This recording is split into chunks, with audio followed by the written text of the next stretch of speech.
The sun rises over the glass towers of a sprawling metropolis in the American continent, casting long, sharp shadows that seem to race against the ticking of a clock that never slows.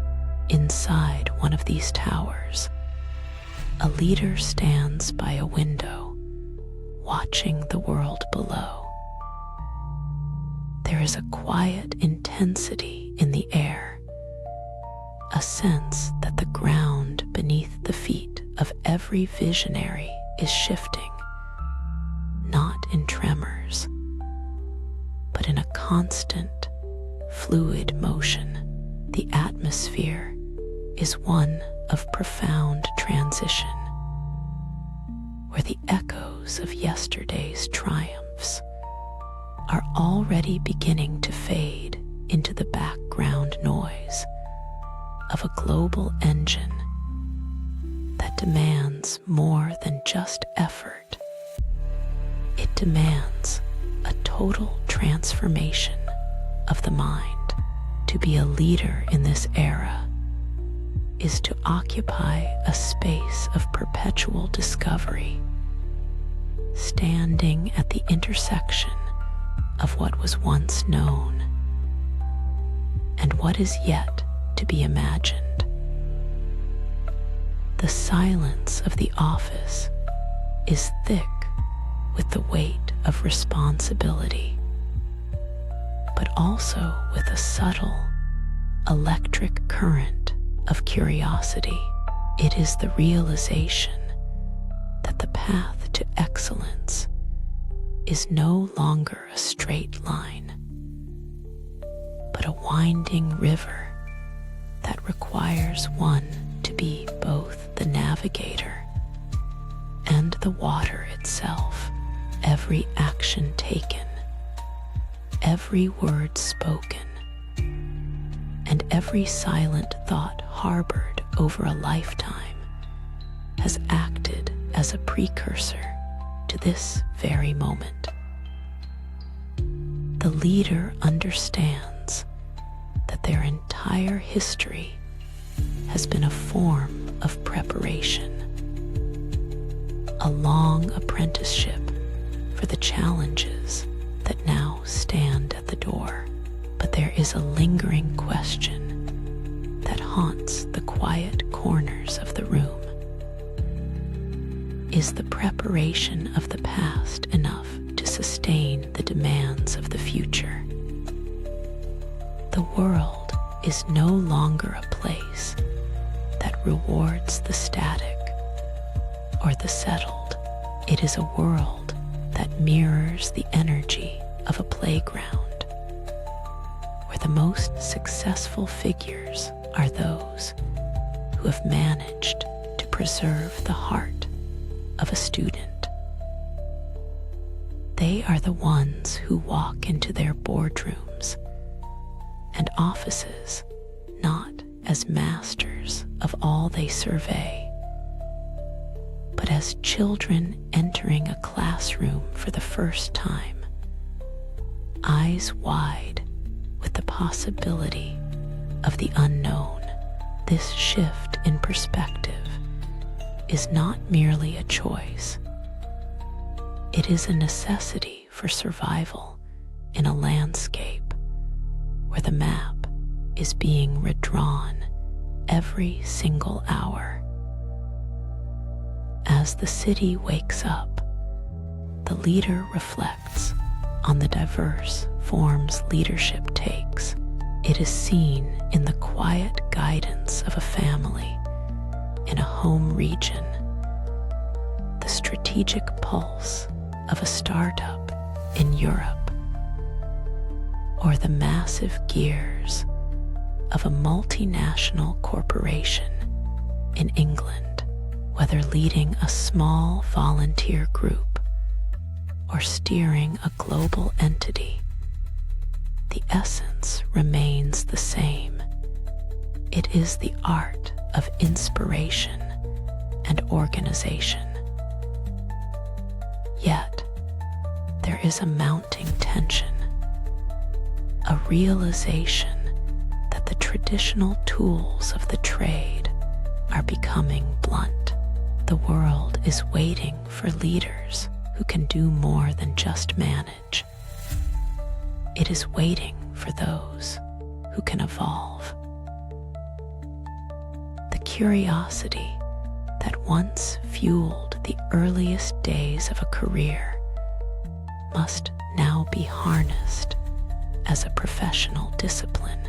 There is a sense that something fundamental is changing in the way authority is exercised and maintained. The hook lies in the realization that the greatest obstacle to future success might not be a lack of knowledge, but an abundance of knowledge that is no longer true. The stage is set for a journey that will challenge everything the leader believes they know about their own expertise. To understand the current state of leadership, one must look at the broader landscape of human history and the staggering acceleration of information. In the centuries leading up to the year 1900, knowledge was a slow-growing tree. It was estimated that the sum total of human understanding took nearly a century to double. A leader in that era could spend a lifetime mastering a craft and find that their skills remained relevant until their final day. The world moved at the pace of a horse-drawn carriage, and wisdom was something that accumulated like layers of sediment, solid and dependable. But as the 20th century progressed, the tempo changed.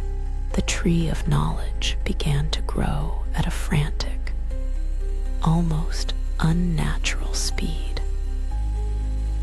By the dawn of the digital age, that century-long doubling period had shrunk to decades, then years, and then months. Today, in the modern landscape of Latin America and across the globe, we live in a reality where the totality of human information is said to double almost every single day. This is the foundation upon which every modern narrative is built, a foundation of shifting sand. This explosion of data has created a world that is sensory-rich, but intellectually overwhelming. For a leader, this means the geographical and temporal boundaries that once provided safety have dissolved. A new manufacturing process developed in a laboratory in Europe can render an entire supply chain in the American continent obsolete within a few months.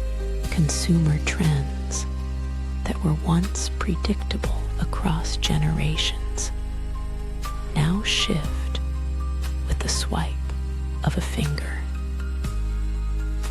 The thematic landscape of the modern world is one of constant flux, where the best practices of last year are often the obsolete habits of today.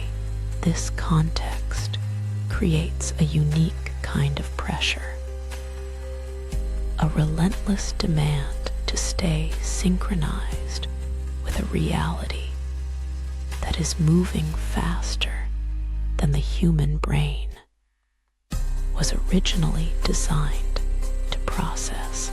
It is a world of endless updates, where even the most sophisticated systems require constant recalibration to ward off the encroaching shadows of irrelevance and the silent threats of a digital frontier. Grounding oneself in this landscape requires a deep appreciation for the fragility of facts. What is presented as a solid truth today, a market insight, a technological standard, or a governance procedure, might be nothing more than a temporary placeholder for a better idea tomorrow. The leader must navigate this terrain with a dual consciousness, holding the necessary information to function in the present, while simultaneously preparing for its inevitable expiration. There is a constant tension between the need for stability and the necessity of change. In the home region, businesses and community groups alike struggle to find a focus, often stumbling because they are trying to apply old maps to a new world. The central question that begins to emerge from this chaotic background is not how much one can learn, but how quickly one can adapt. It is the tension between the comfort of the known and the terrifying, exhilarating expanse of the unknown. The story is no longer about reaching a destination. It is about the capacity to stay in motion in a world that never stops. In the heart of this shifting world, we find the figure of the contemporary leader, a character defined not by their title, but by their internal struggle. This protagonist represents the thousands of individuals across the globe, from the bustling markets of Spain to the high-tech hubs of the American continent, who find themselves grappling with the weight of their own experience. They are often individuals who have spent decades climbing the ladder of success, accumulating credentials, and honing their instincts. However, they now face a philosophical crisis. Their arsenal of tools, once sharp and effective, feels increasingly subutilized, or worse, counterproductive. They are haunted by the suspicion that the very qualities that brought them to power, their certainty, their established methods, and their historical knowledge, might now be the very things holding them back. This is the essential tension, the conflict between the ego's desire to be an expert and the world's demand for them to be a novice. This struggle is played out in every interaction. Consider the manager in a large organization who faces a team of young, tech-savvy professionals. The manager possesses the wisdom of experience, but the team possesses the currency of the moment. The relationship dynamic is strained by a gap in understanding, not just of technology, but of the very nature of progress. The leader's internal dialogue is a battlefield where the comfort of how we have always done things clashes with the urgent whisper of there is a better way. This is not just a professional dilemma, it is an emotional anchor that weighs heavily on the soul. To admit that one's knowledge is becoming dated is to admit vulnerability. And in the traditional halls of power, vulnerability has long been mistaken for weakness. The protagonist of this narrative must decide whether to cling to the crumbling fortress of their past achievements or to step out into the open field of new learning. As this realization takes hold, the story begins to move toward a necessary confrontation. The leader starts to notice the signs of decay in their own environment, the slight lag in response times, the mounting complexity of risk management, and the increasing frequency of system updates that they don't quite understand. They see colleagues who have stopped growing, becoming monuments to a bygone era, and they feel the cold breath of obsolescence on their own neck. This is the moment where the philosophical concept of leadership transforms from a set of tasks into a way of being. The development is subtle but significant. The leader begins to seek out voices that challenge them rather than those that echo them. They start to listen more and talk less. They begin to realize that their greatest strength might not be their ability to provide answers, but their courage to ask the right questions in a world where the answers are constantly changing. The narrative shifts from a quest for power to a quest for relevance.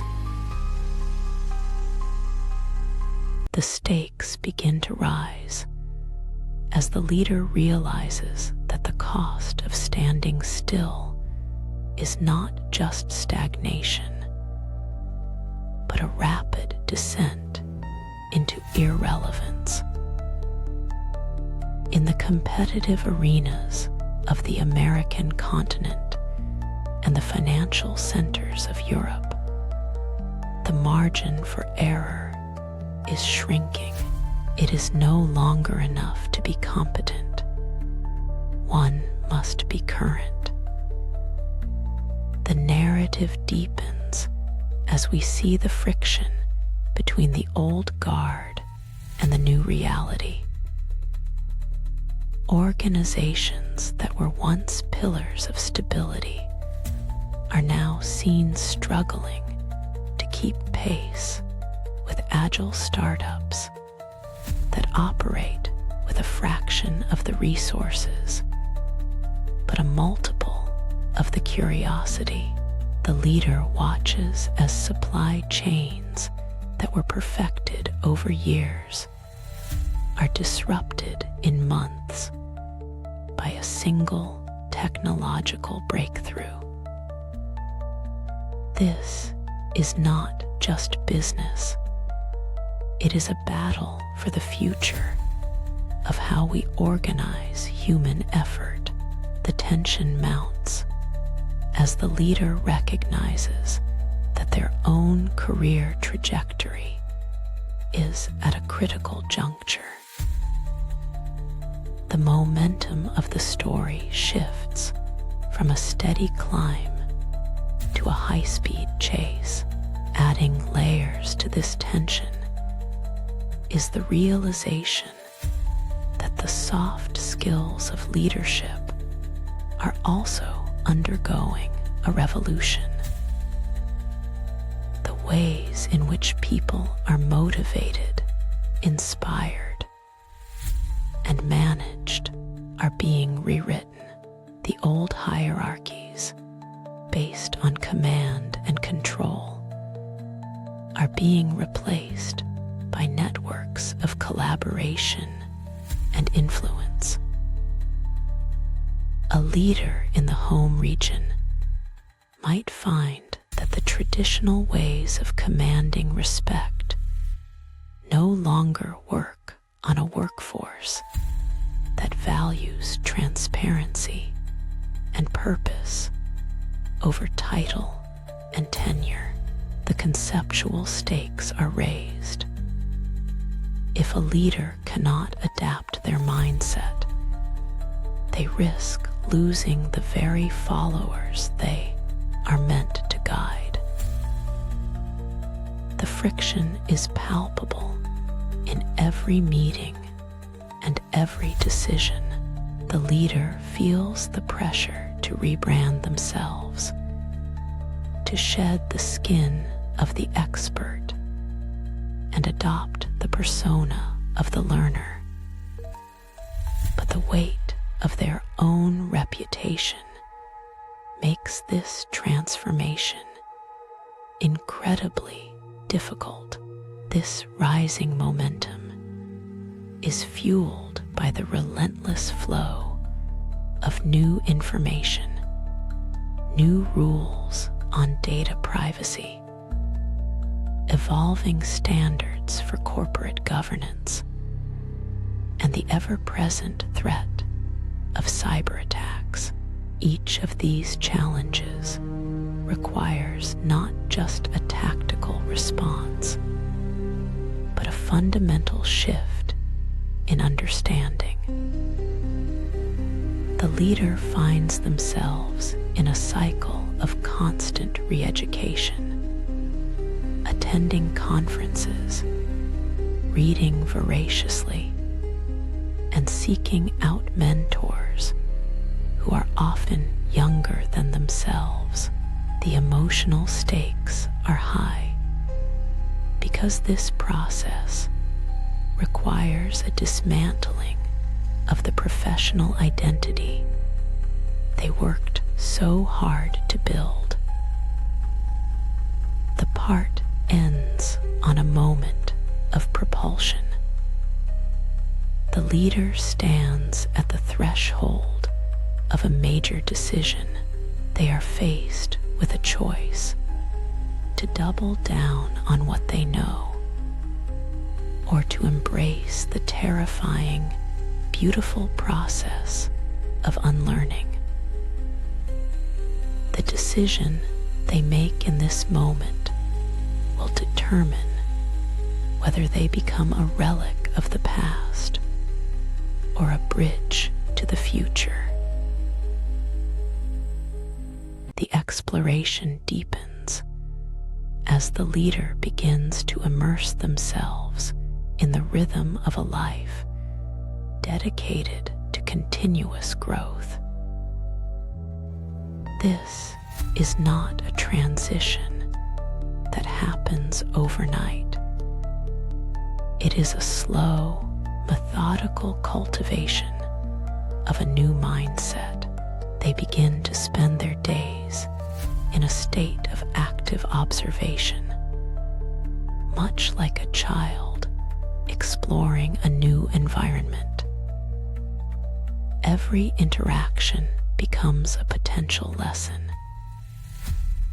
In the boardrooms of England or the tech corridors of Latin America, the leader starts to see that the most valuable asset they can possess is not their bank of knowledge, but their ability to process and synthesize new information.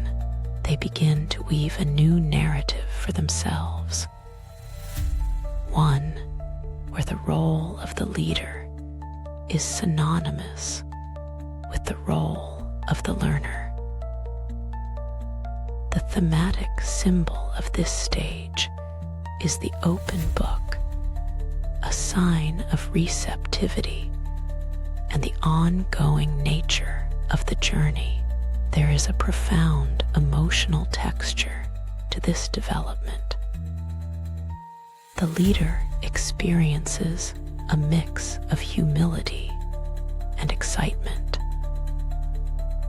There is the humility of acknowledging that they do not have all the answers, and the excitement of realizing that the world is far more complex and interesting than they previously allowed themselves to believe.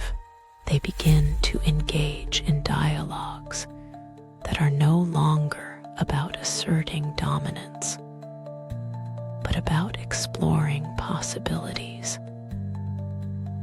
They listen to the experiences of others with a newfound depth, recognizing that a person's unique perspective might hold the key to a problem they have been struggling to solve.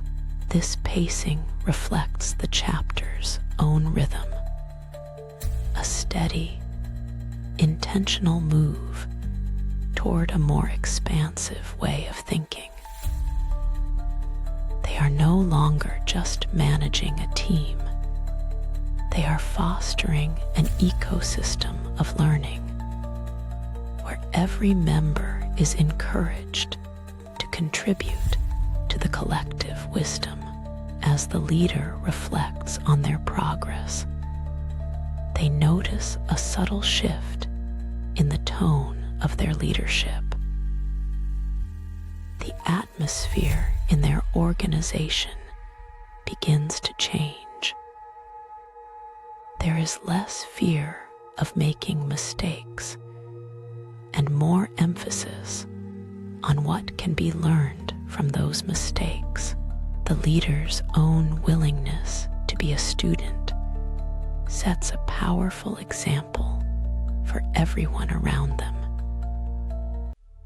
They realize that by opening themselves up to new ideas, they are also opening up space for others to lead. This is the intellectual progression that defines the heart of the story. The understanding that true leadership is about creating more leaders, not more followers. The part closes with a quiet beat of realization. The leader understands that the path of the student is not a phase to be completed, but a permanent state of being.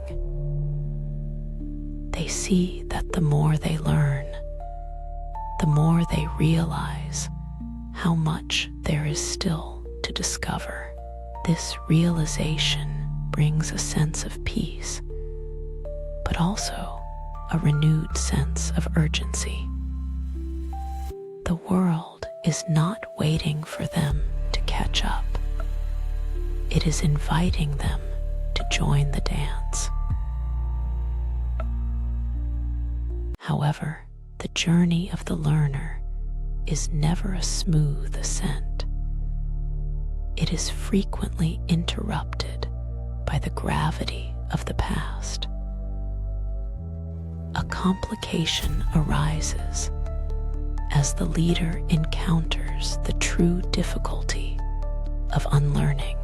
It is one thing to add new knowledge to an existing library. It is quite another to burn the books that are no longer true. The protagonist finds that some of their oldest and most cherished beliefs are also their most redundant.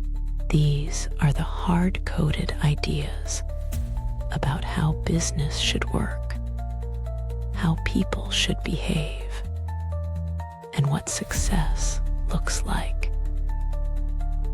In the face of new evidence, these old patterns of thought become a source of internal conflict.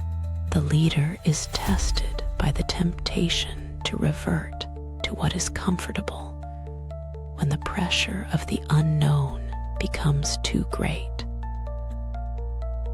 This is the moment where the ego stages a counterattack, whispering that the old ways were better, safer, and more reliable. This conflict is not just internal. The leader faces external challenges from those who are invested in the status quo. Colleagues, stakeholders, and even the organizational culture itself may resist the shift toward a more fluid and adaptive model of leadership. The leader's commitment to relearning is questioned. They are accused of being indecisive or of losing their grip on the traditional metrics of performance. The tension thickens as the leader must defend their new philosophy against the very structures they helped to create. This is the contradiction of the modern leader. They must be the architect of a system that is designed to change itself. The complication is profound because it touches on the leader's sense of security and identity. If they are no longer the expert who knows everything, what is their value to the organization?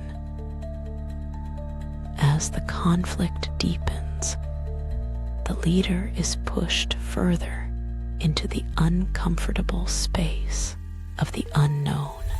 They must deal with the reality of information half-life. The fact that the knowledge they worked so hard to acquire is losing its value at an accelerating rate.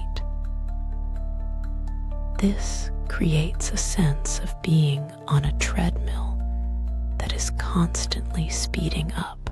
The unresolved tension of this stage is the fear that they might never truly arrive at a state of mastery. The narrative reflects the mounting pressure of a world that demands constant reevaluation. The leader must learn to live with the ambiguity and to find stability not in what they know, but in their capacity to learn.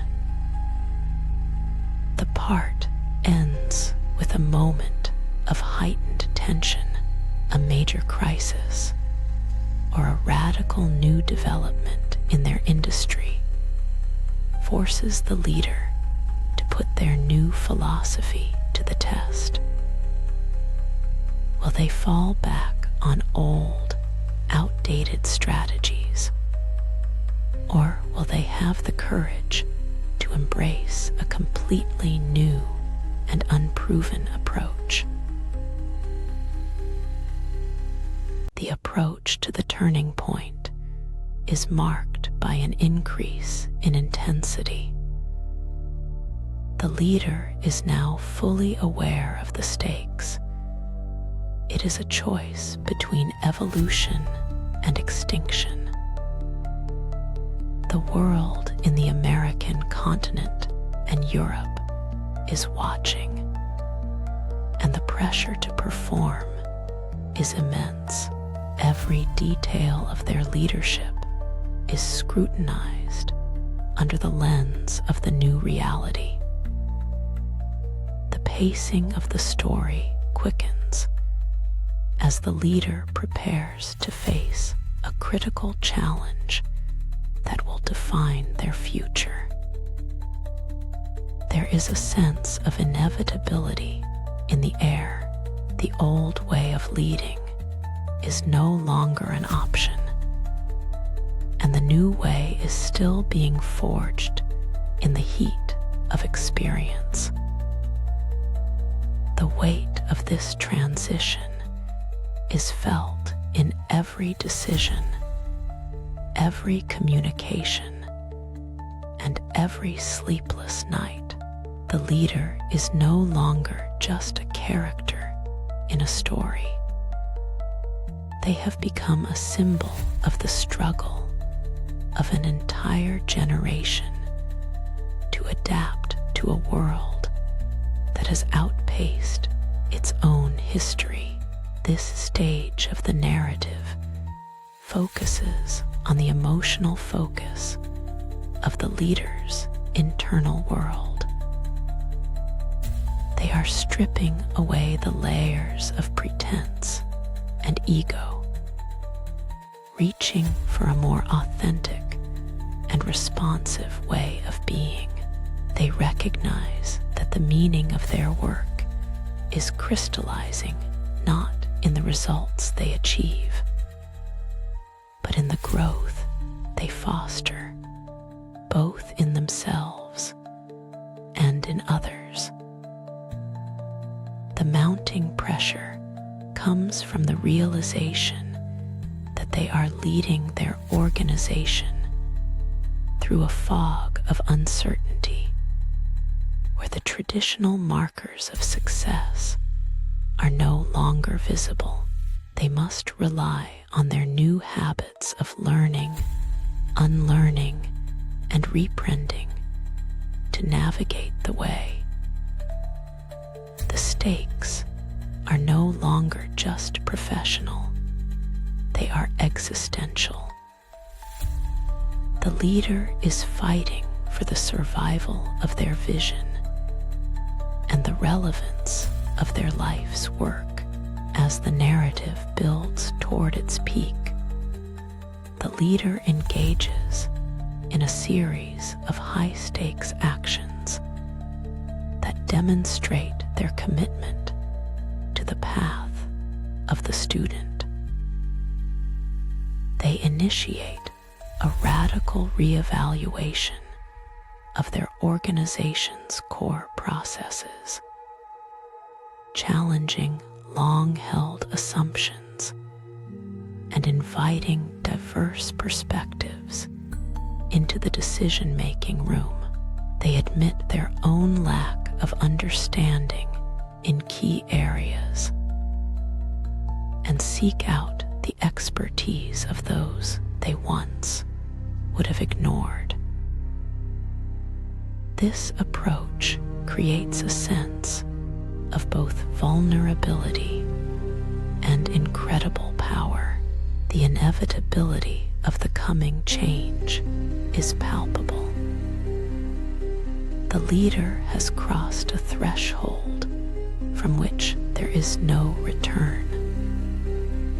They are no longer trying to manage the change. They have become the change. The part closes with a sense of mounting pressure, as if the entire narrative is being compressed into a single, decisive moment. The climax is no longer a distant possibility. It is an immediate and unavoidable reality. The climax of the story occurs not in a grand battle, but in a profound moment of internal and external revelation. In a high-pressure environment, perhaps a pivotal board meeting or a critical decision-making session, the leader is faced with a choice that perfectly encapsulates the tension of the era, the traditional path, the one backed by years of best practice and historical data, points in one direction. But the leader's newly cultivated instincts, fueled by continuous learning and a willingness to see the world as it is rather than as it was, point in another. In this moment, the leader experiences a dramatic turning point. They choose to discard the outdated knowledge that has served them for decades, performing a radical act of unlearning in front of their peers. They admit that the old models are broken and that a new, unproven path is the only one that holds the potential for future success. This sequence is emotionally gripping because it represents the death of the old self and the birth of the new. The intensity of the text is translated into a narrative where the leader's voice, once filled with the certainty of the expert, is now filled with the clarity of the student. They speak not from a position of authority, but from a position of truth. This revelation redefines the story's trajectory, transforming the crisis into a moment of collective awakening. The people in the room and the listeners of the story feel the weight of this decision. It is a moment of profound vulnerability that paradoxically becomes a source of immense strength. The leader has successfully navigated the most difficult part of the journey, the abandonment of the known for the sake of the true. Following this decision, there is a sense of transformation that ripples through the entire narrative. The story shifts from one of struggle to one of possibility. The leader has not only changed their own mind, but has opened the way for an entire organization to rethink its existence. This is the climax of the learn, unlearn, relearn philosophy in action. It is the realization that the highest function of a leader is to be the chief learning officer, the one who ensures that the capacity for growth remains the central priority. The sequence ends with a moment of transition. The immediate crisis begins to resolve, not because a perfect solution was found, but because the leader and their team have adopted the correct mindset to find the solution. The clarity that emerges from this moment is both refreshing and transformative, signaling a permanent change in the way leadership will be practiced from this point forward. The immediate aftermath of the climax is a period of raw emotional and situational shifting. As the dust begins to settle on the monumental decision made during the turning point, the leader feels the weight of the new reality. There is a sense of relief, but also a lingering vulnerability. In the home region and across the professional landscapes of Europe and the American continent, the consequences of the shift begin to manifest. The first wave of change is often chaotic. New processes are being implemented.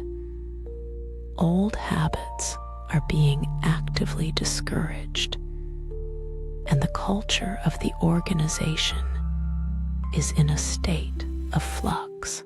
The leader must navigate this transition with a steady hand, providing support and guidance to those who are struggling to let go of the old ways.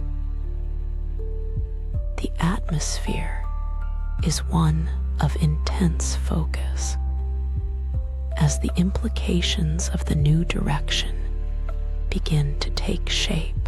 This part of the story captures the situational shift triggered by the leader's realization. It is a time of cleaning house, both intellectually and practically.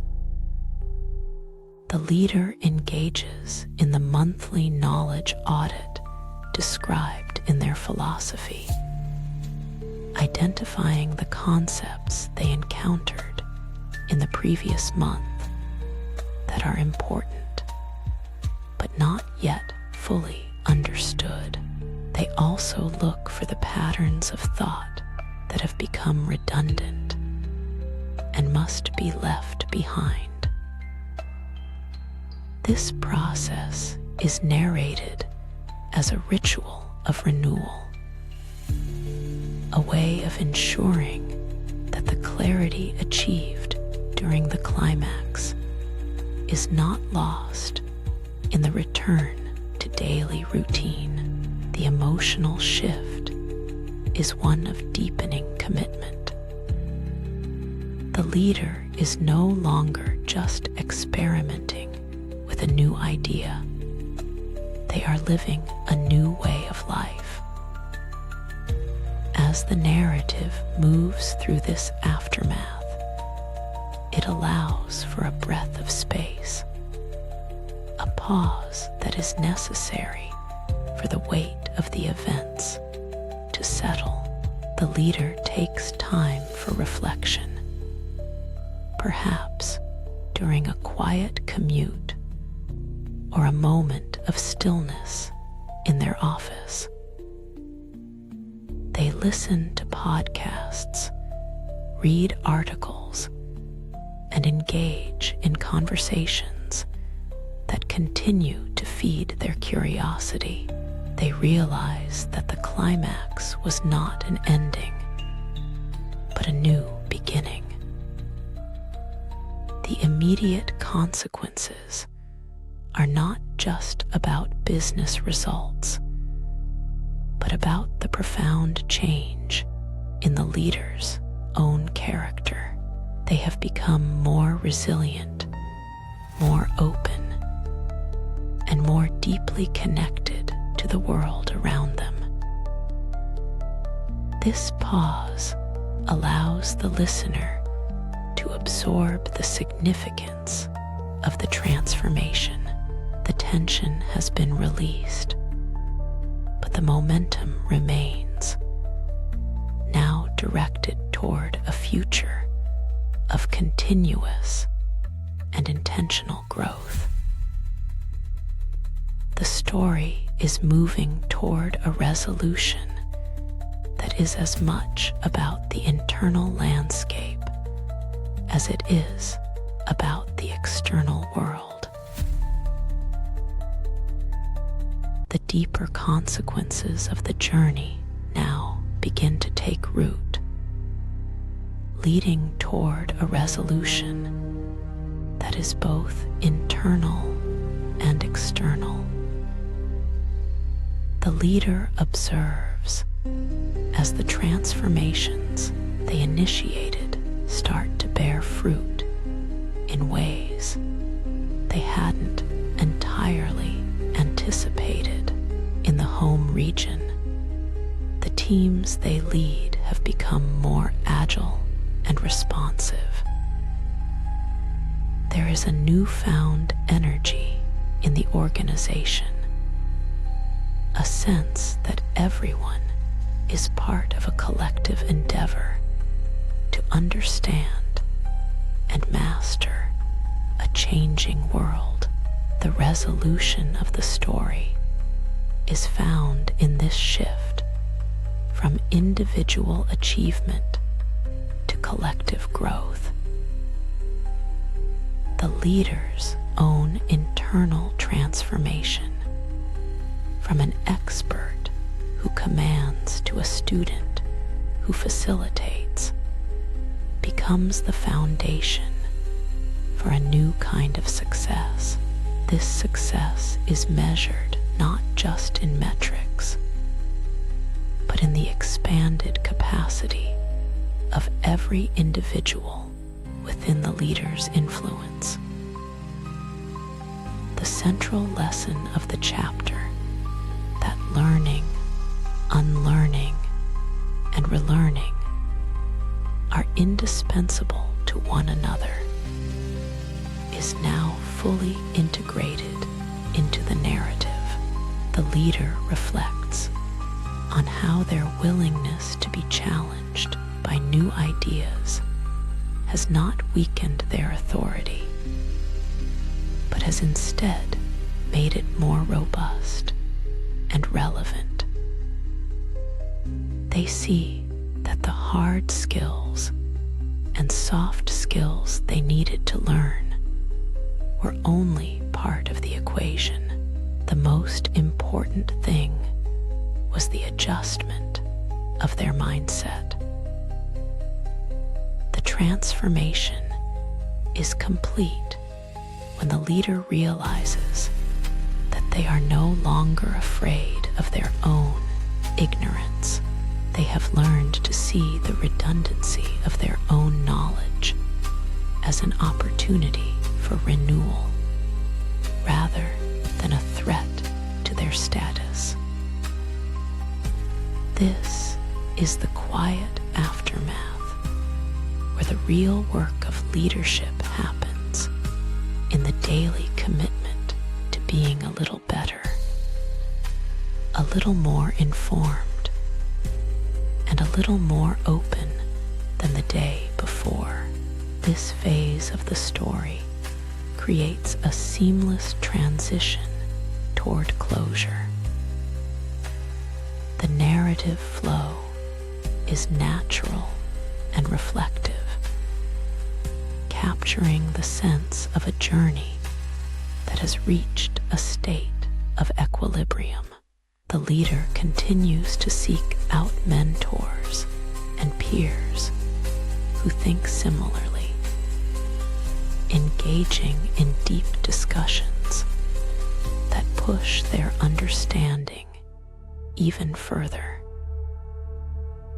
They have established a rhythm of life that honors the past while remaining firmly focused on the future.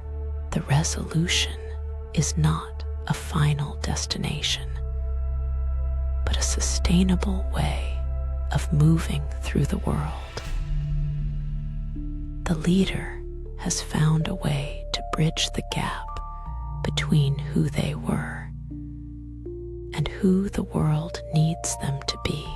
The story concludes this part with a sense of peace and a clear vision of the path forward. The legacy they are building is no longer written in stone, but in the living, breathing growth of the people and organizations they lead. As the narrative draws toward its conclusion, the key threads of the journey are woven together into a coherent reflection on the nature of leadership in the modern age. The story has moved from the initial spark of curiosity to the intense struggle of unlearning, and finally to the quiet power of a mind in a state of constant evolution. This synthesis illuminates the broader thematic significance of the journey, that to lead is to be in a perpetual state of becoming. In a world where information doubles at a staggering rate, the most successful leaders are those who recognize that their greatest tool is their own capacity for change. The narrative highlights that leadership is not a static role, but a dynamic relationship with reality itself. It is the art of staying in sync with a world that is always in motion. This reflection also touches on the philosophical meaning of being like a child in a school. It is an invitation to rediscover the joy of discovery and the humility of not knowing. The story suggests that the most profound form of authority comes not from having the answers, but from the relentless pursuit of truth. The leader's journey is a microcosm of the human experience in the 21st century, a challenge to remain relevant and human in a landscape dominated by rapid technological and social shifts.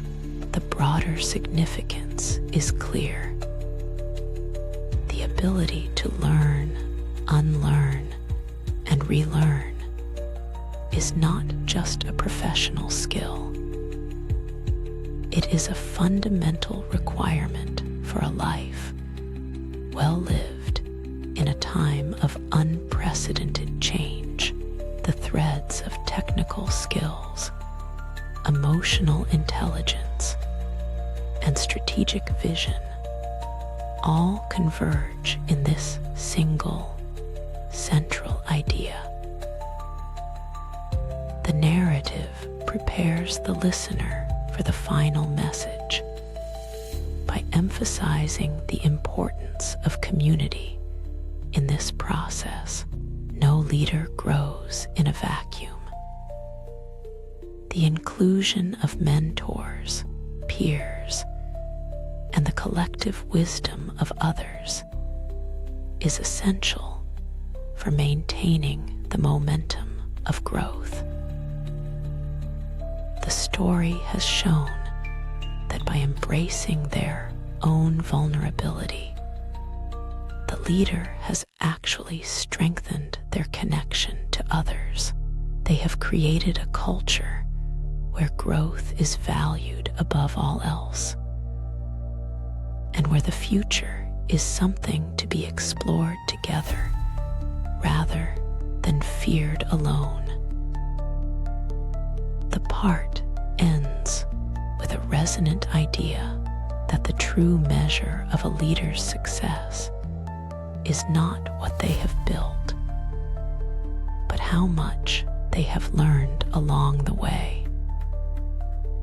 This realization sets the stage for a final closing reflection that will leave the listener with a sense of clarity and purpose.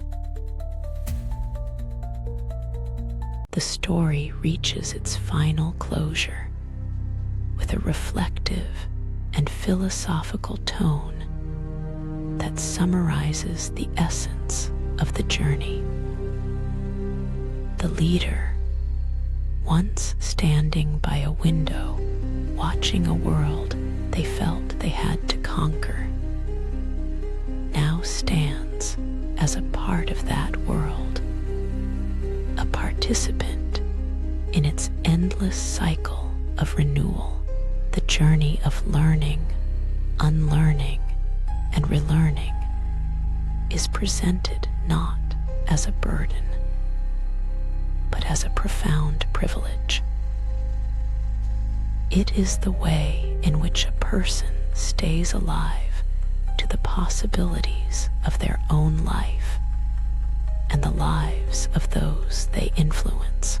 The closing insight is simple yet powerful.